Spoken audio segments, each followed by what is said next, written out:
Đâu bằng chắp đó, bằng chắp đặng.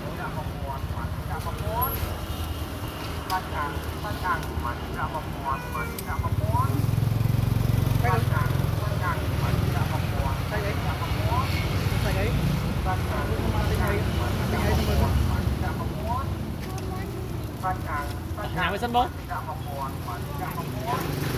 Giờ nó bán. Bây giờ.